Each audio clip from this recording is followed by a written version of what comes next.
আমাদের এলাকায় বাঙালি কিনতে আসে না কোটালিবাড়ালারা? হ্যাঁ, কোটালিবাড়ালা থাকলে রাগ হবেন না, বাঙালি বেশি কোটি কোটি টার মালিক হয়ে যাচ্ছে।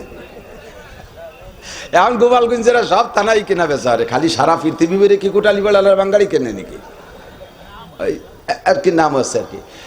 তো এই বাঙালি কিনতে আসে, তাও আমরা বেশি। আবার বাড়ির থেকে মাঝে মাঝে স্বর্ণ অলঙ্কারও বেশি না বেশি, পাল্টাপাল্টি করার জন্য, রদবদল করার জন্য, নবায়ন করার জন্য, উন্নত মানের বানানোর জন্য, অথবা অভাবে পড়ে বেশি। এত বড় দুইখান কানের দুল নিয়ে গেছেন স্বর্ণকারের দোকানে, ও কি দৈরেই মাইপে কিনে নেয়? আমার বিশ্বাস নেয় না, আমি তো এমন ধরুন বেচতে পারি নেই। এটা বাছাই করে, এটা তাহকিক করে। কিভাবে তাহকিক করে? পুড়াইয়ে গালাইয়ে বালি বানায় ফেলে, এরপরে একটু শক্ত হলে বাড়িও শুরু করে পিটেনু, পিটাইতে পিটাইতে চ্যাপটা বানাই, আবার পুড়ায়, আবার পিঠে, আবার পুড়ায়, আবার সেপ্টারে, আবার বানি বেলায়, আবার গালায়। 8 পুড়ান দেশে এত বড় দুয়ের কানের দুল দুটে বুতাম হয়ে গেছে। স্বর্ণের মালিক কয়, না তুই আর পুড়াস না, ভিড়ে পুড়া দিলেও থাকবে না রে, যা দিবি এরপর দি। নবী পাক জবাব দিলেন, ইন্না লিল্লাহি মালাইকাতান সায়াহিনা ফিল আরদ ইউবাল্লিগুনিস সালামা মিন উম্মতি। আল্লাহ কোটি কোটি পর্যটক ফেরেশতা তৈরি করে রেখেছে। ওই ফেরেশতাদের দায়িত্ব হলো আমার উম্মত যে যেখান থেকে দুরুদ ও সালাম আমার কাছে পাঠায়, আমার নামে পড়ে, তার নাম ঠিকানা ডেট সহ ওই পারচাটা আমি নবী পাকের রওজায় পৌঁছাইয়া দেয়।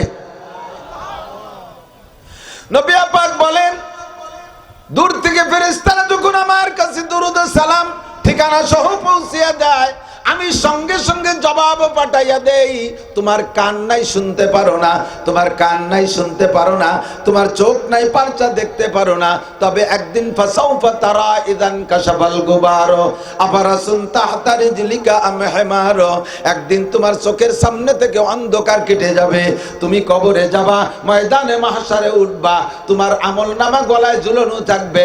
আল্লাহ পাক বলেন, ওয়া কুল্লা ইনসানিন আলজামনাহু তায়রাহু ফি উনুকিহি ونخرج له يوم القيامة كتابا يلقاه منشورا اقرأ كتابك كفى بنفسك اليوم عليك حسيبا। ওই দিন আপনাকে আমলনামা খুলে দিয়ে বলবে, দেখো তোমার আমলনামায় লা ইউগাদিরু সাগীরাতান ওয়ালা কাবীরাতান ইল্লা আহসাহা, ছোট নাকি বড় নাকি, ছোট গুনাহ বড় গুনাহ কোনটা লিখতে বাকি আছে নাকি দেখো। সেই দিন দেখে আপনি নিজেই বলবেন, আল্লাহ সবই লেখা আছে। বন্দির মাঠে গিয়েছিলাম একা একা গোপনে, বাগানের ভিতরে লুকাই লুকাইয়া, বাইসাইকেলে পায়ে হেঁটে, ওখানে গিয়ে হাজারো মানুষের মাঝখানে বসে দুরুদ পড়লাম। ও আল্লাহ, সে দুরুদ যাও তো লেখা আছে, একটু কন্যা সুবহানাল্লাহ।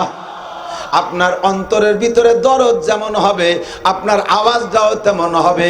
কলব মে সুজ নেহি, রূহ মে এহসাস নেহি, এ মুসলমান কলব মে সুজ নেহি, রূহ মে এহসাস নেহি, কুছ ভি पैगाम मोहम्मद का तुझे पास नहीं, कुछ भी पैगाम मोहम्मद का तुझे पास नहीं।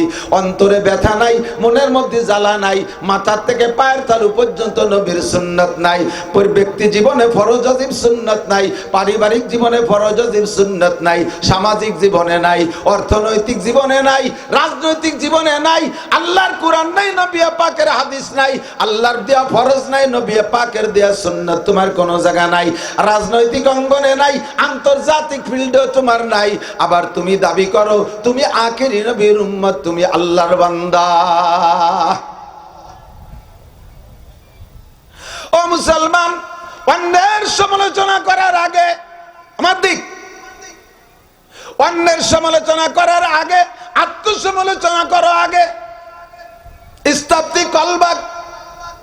আমি যদি জিজ্ঞাসা করি নিয়মতান্ত্রিক বৃষ্টি হয় না কেন, যার কাছে জিজ্ঞাসা করব সেই বলবে দেশের মানুষ খারাপ।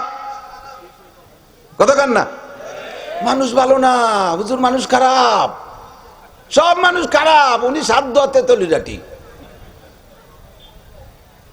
সমস্ত মানুষকে খারাপ মনে করো। ইস্তাফতি কলবাক, নিজের কাছে নিজে জিজ্ঞাসা করো বৃষ্টি না হওয়ার কারণ কে। জিজ্ঞাসা করলে A to Z বেরিয়ে আসবে।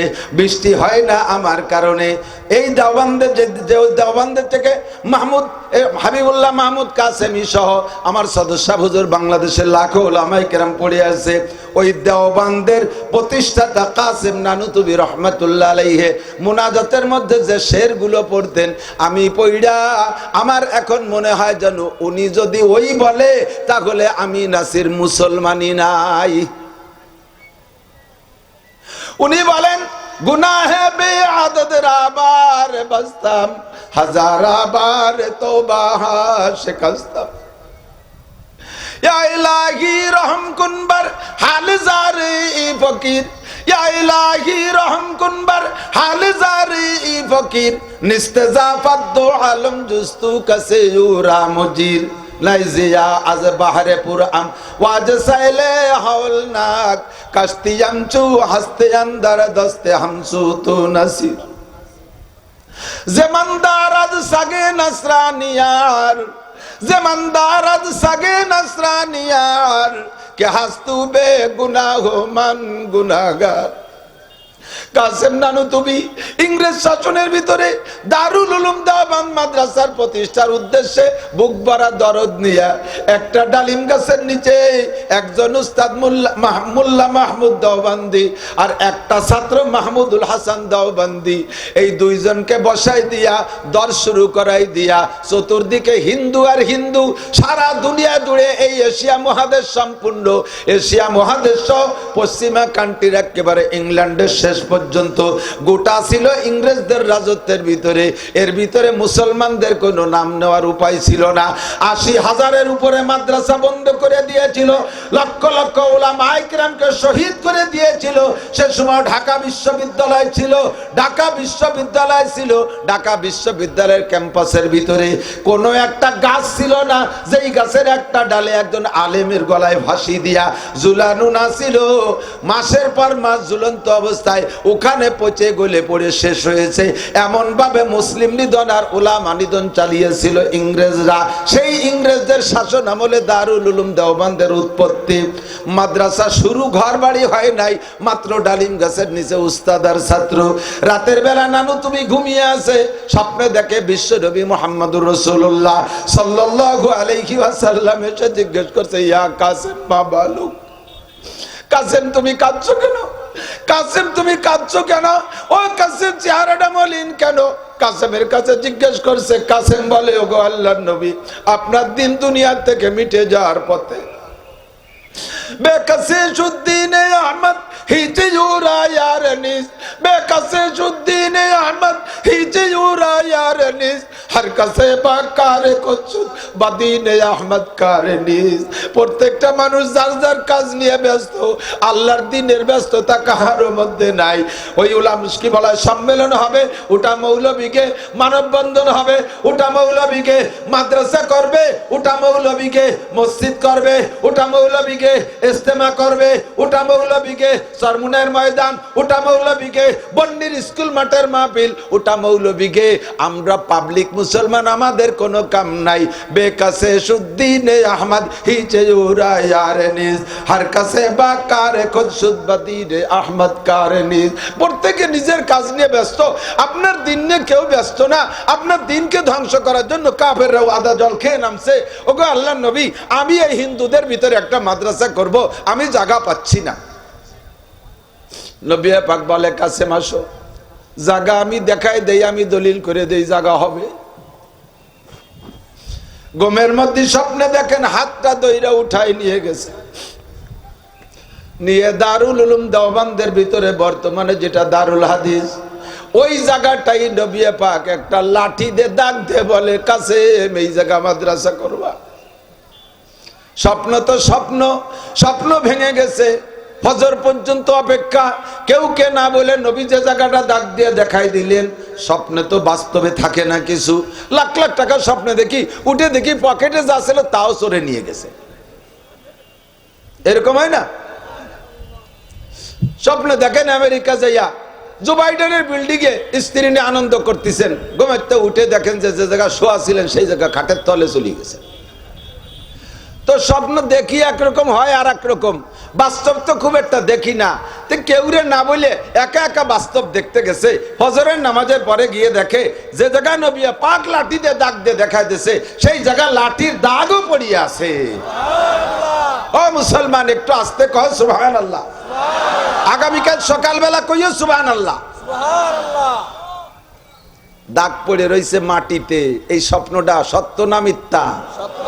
বলবেন যে আমরা দেখি নাই, আমরা দেখি নাই, তা সত্য মিথ্যা তা আপনাদের কাছে।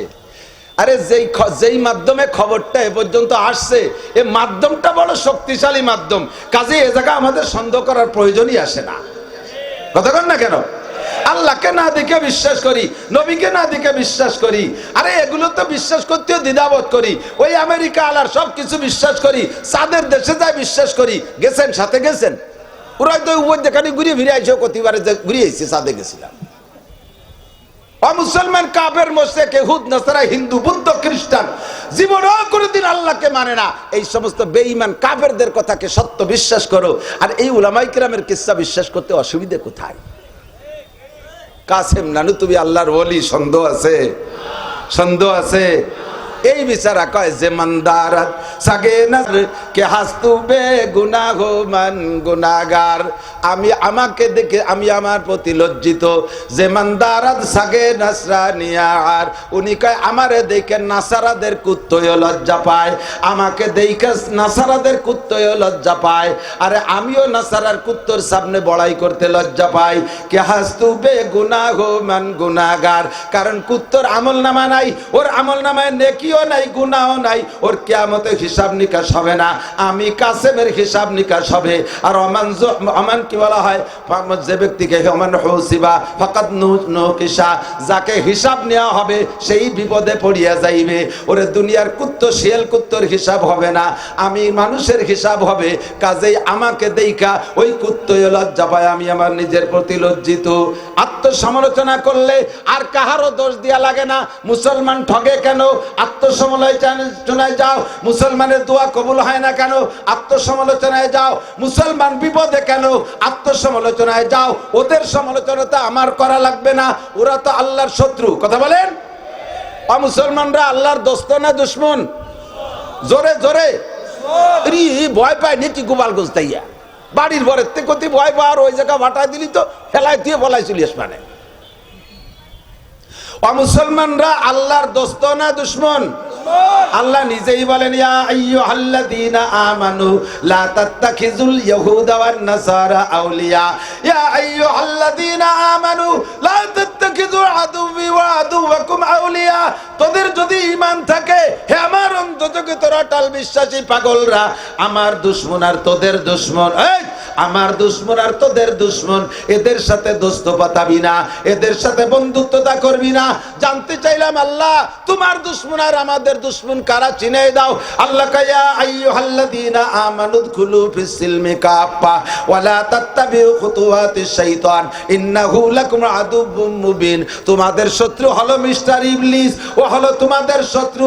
জান্নাত থেকে বের করে দুনিয়া আসার কারণ হয়েছে এই ইবলিসের কর্মকাণ্ড, কাজেই সে তোমাদের শত্রু। আর আমার শত্রুর নাম শুনে নাও, ইয়া আইয়ুহাল্লাযীনা আমানু লা তাত্তাখিযুল ইয়াহুদা ওয়ান নাসারা আউলিয়া। ইহুদ নাসারা আমার শত্রু, ওদের সাথে বন্ধুত্বতা করবা না, ওদের সাথে প্রেম করবা না, ওরা আমার শত্রু। কাজেই ওদের আমার শত্রুদের ব্যাপারে ফয়সালা আমিই করব। তোমাদের জন্য অনুরোধ, আমার শত্রুদের সাথে বন্ধুত্বতা করবা না। আমার দুঃখ লাগে, পরিতাপ লাগে আর আফসোস লাগে, গোটা বাংলাদেশের হাজার হাজার লক্ষ লক্ষ যুবকরা, এমনকি আধা বয়সী চাইলো নিয়ে বুড়ো, চাইলো নিয়ে চেনেন না? এই আম চাইলো আইটু এরকম কয় না? গোপালগঞ্জে, বাংলায় গোপালগঞ্জে অজলি ভালো লাগবে। চাইলো নিয়ে বুড়ো, আদা পাকা আদা কাঁচা, আর এইরকম সাইকে ভেন্ডি না ভানি।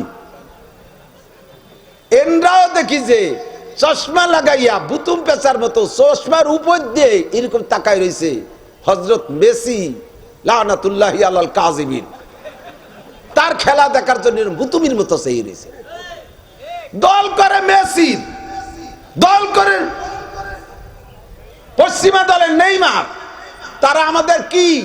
তারা আমাদের এত কি? ফিলিস্তিন আর গাজার যুদ্ধে সর্বপ্রথম ধাক্কায় এই পশ্চিমা নাসারার গোষ্ঠী, ভালো করে বুঝে নিয়েন, ইসরায়েলি হলো ইহুদি, এরা মুসা আলাইহিস সালামের অনুসারী। এখন মুসা আলাইহিস সালামের শরীয়ত চলবে না। এই ইহুদি গোটা পৃথিবীতে মাত্র 1 থেকে 1.5 কোটি, আর সবচেয়ে বেশি সংখ্যা নাসারা। এই আমেরিকানরা নাসারা, ফ্রান্স ওয়ালারা নাসারা, ইটালি অস্ট্রেলিয়া নাসারা, ইউরোপ কান্ট্রি সব নাসারা, ওই আপনার মেসিরাও নাসারা, আপনার নেইমাররাও নাসারা, সব নাসারা। এই সব নাসারা কাসারা এরা সব মিলে ঐক্য, এখন সব মিলে এক বাক্যে ইসরায়েলের সমর্থন করলো। আর তুমি সেই ইসরায়েলের দলের সৈন্যকে, তাদের দলের প্লেয়ারকে তুমি সমর্থন করো, তার পতাকা উড়াও, তার দল সমর্থন করো। আল্লাহ নবীর কাছে তোমাকে যাইতে হবে। নবী পাক বলেন, আল মারউ মা মান আহাব্বা, যার সাথে যার মোহাব্বত তার সাথে তার কিয়ামত, যার সাথে যার ভালোবাসা তার সাথে তার কিয়ামত। আল্লাহ নবীও কয়, আল্লাহ নিজেও কয়, ওয়া মান ইয়াতাওয়াল্লাহুম মিনকুম ফাইন্নাহু মিনহুম, যার সাথে যার ভালোবাসা হবে আমি তার সাথে তাকে বিবেচনা করব। আমার এই বিশাল ময়দান থেকে, বর্ণি কলেজ হাই স্কুল ময়দান থেকে আমার প্রাণপ্রিয় যুবকরা হাত উঁচিয়ে স্লোগান দিয়ে আজকে পাক্কা প্রতিজ্ঞা করিতে হইবে, জীবনে কোনোদিন অমুসলমানদের সাথে আন্তরিক ভালোবাসা, তাদের কোনো কর্মকাণ্ডকে সমর্থন করিব। কারা কারা দুটি হাত উঁচিয়ে না হাত নাড়িয়ে বলেন, এ ক্যামেরাওয়ালা ঘুরা, ক্যামেরাওয়ালা ঘুরো, ছেড়ে দে। এই হাত নাড়তেই থাকেন, হাত নাড়তেই থাকেন, চলে যাক বিশ্বের কাছে। আমরা জীবনেও মুসলমানদের সমর্থন করব, তাদের কোনো কাজ পছন্দ করব, তাদের খেলা সমর্থন করব, তাদের জয় সমর্থন করব। আল্লাহ তাদেরকে ধ্বংস করে দিক, বলেন আমিন। ওদের ভাগ্যে হিদায়াত নাই, আল্লাহ ওদের ধ্বংস করে দিক, বলেন আমিন। আমরা মাননীয় প্রধানমন্ত্রী সিট থেকে তাদের প্রতি প্রচন্ড নিন্দা জানাই, বলেন আমিন। আমরা সকলে নিন্দা করি, মুখে বলেন নিন্দা করি, নিন্দা করি, ইসরায়েলকে নিন্দা করি, আমেরিকানকে নিন্দা করি, ইহুদিবাদকে ঘৃণা করি, নাসারাবাদকে ঘৃণা করি, হিন্দুত্ববাদকে ঘৃণা করি। নারায়ে তাকবীর। জাযাকুমুল্লাহু আহসানাল জাযা। আল্লাহ তাআলা কবুল করেন, বলেন আমিন। যে কথাটা বলতে যে সরে গেছি, আমরা এখান থেকে যা কিছু করব, জায়গা ক্ষতি উপকার না হলেও লাভ আমাদের। কথাকার লাভ বলতে হবে, লাভ আমাদের। উদাহরণে বলি, মাঝে মাঝে দিনের বেলা বহুত উলামা ইকরাম বয়ান করছে, হয়তো কেউ বলেও বলতে পারে যে আমার তরদাল্লিল বাব আসলে আমার একটু বলতে হবে আমার কথা পরিপূরণের জন্য। কষ্ট হবে না তো? নমরুদ আর ইব্রাহিম আলাইহিস সালাতু ওয়াস সালাম, দুইজনের মধ্যে নমরুদ তো আল্লাহর দোস্ত, এর কথা কয় না। আমি তো উল্টোটা কব যাতে আপনার পাক্কা একিন হয় জায়গা মতো। দুইজনের মধ্যে আল্লাহর দোস্ত কে? ইব্রাহিম খলিলুল্লাহ। আরে ক্লোজ ফ্রেন্ড, বন্ধুর মধ্যে পাক আছে, এমনি নরমাল বন্ধু। দেখা হলি, ও দোস্ত চা খাইছিস? না খাই রে, তাই আমার নামে তোরটাই দিয়ে খাইয়ে যা, এও দোস্ত। আর একজন দোস্ত, দোস্ত আমার পাশে বসে খা, এটাও দোস্ত। আর একজন দোস্ত আমার বাড়ি যেতেই হবে, না গেলে হবে না, তোর ভাবি কিন্তু রাগ করবে, এটাও বন্ধু। পার্থক্য আছে না নাই? তো আমার নবী হলেন এইরকম বন্ধু, বাড়ি না গেলেই হবে না, তাই আল্লাহ তাআলা ডাকে আরশে আজিমে নিয়ে গেছে। কোন সুবহানাল্লাহ। সেকেন্ড বন্ধু দোস্ত আমার কোলের পাশে বসে খা, ইনি হলেন ইব্রাহিম খলিলুল্লাহ আলাইহিস সালাম। তো ইব্রাহিম খলিলুল্লাহ আলাইহিস সালাতু ওয়াস সালামকে নমরুদ আগুনে পোড়াবে বলে বাবুল শহরের সমস্ত কাফেরদেরকে দিয়ে 1 মাস শাল কাটা লোহা কাঠ জমা করাইছে। আজিরে খাতায় শহীদ দিয়ে ডেলি 1 মণ কাঠ জমা দিবি। সাবালেক যারা একেবারে সাইকে ফেরনি, ফানি বুড়ো ছাড়া আর রুগী ছাড়া যারা সুস্থ, সকলের হুকুম 1 মণ করে শাল কাঠ অথবা লোহা কাঠ জমা দিবি। কাজটা যত শক্ত হয় আগুন তত পাওয়ারওয়ালা হয়, ঠিক কি ঠিক না? যার কারণে ইট বাটায় তেঁতুল কাঠ দেয়, তেঁতুল কাঠ দেয়, শক্ত শক্ত কাঠ দেয়। তো ইব্রাহিম আলাইহিস সালামকে পোড়ানোর জন্য 1 মাস পর্যন্ত কাঠ কি লাগে? ও তো আমাকে এই গোপালগঞ্জে আছে 2 মুঠা খড়ি নিয়ে গেলি হয়ে যায়। একজন মানুষ পোড়াতে কি লাগে? আর কটা 2 আটি নাড়া নিয়ে দিলি হয়ে যায়, তাতেই পুড়ে ছাপ। 1 মাস পর্যন্ত কাষ্ট জমা করছে, তার মানে ভয় দিয়ে আতঙ্কিত করে তাকে দুর্বল করে সারেন্ডার করাতে পারে। ইব্রাহিম আলাইহিস সালামকে সারেন্ডার করা চিজ আল্লাহ নিজেই সার্টিফাই করেন। ওয়া ইযবিতালা ইব্রাহিম রাব্বুহু বিকালিমাতিন ফাআতাম্মাহুন্না। আমি আমার ইব্রাহিমরে 30টা পরীক্ষা নিয়েছি। কয়টা? ওই আমার জামাইয়ের কথার সাথে আমি পরিপূরক হিসেবে বলি, আল্লাহ তাআলা মুসলমানকে মাঝে মাঝে মাইর খাওয়ায়, এটা জাস্ট তাকে পরীক্ষা করার জন্য, যে ফেল করে না পাস করে।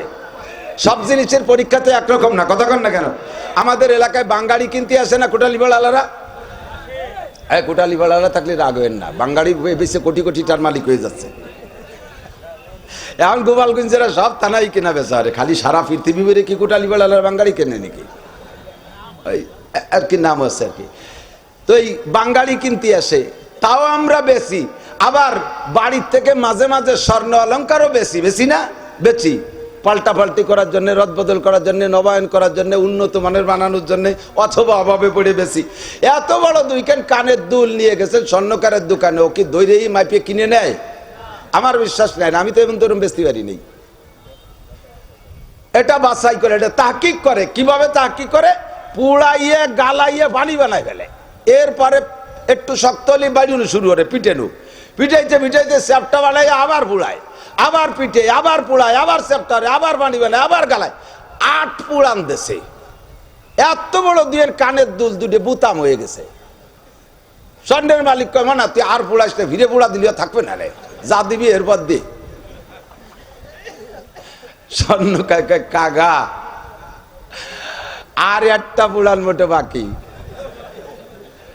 এর ভিতরে এক জাররা পরিমাণ খাই থাকতে আমি সোনা কিনবো না, কারণ ওর ভরি 1 লাখ টাকা। কয় লাখ? জোরে বলেন কয় লাখ? এই 1 লাখ টাকা ভরি, ওর মধ্যে এক বালি পরিমাণ খাই থাকতে আমি মনে বানানোর সময় খাই ঢুকাইছে স্বর্ণকাররা, আমি খাই বের করে তারপর অরিজিনাল স্বর্ণ কিনবো।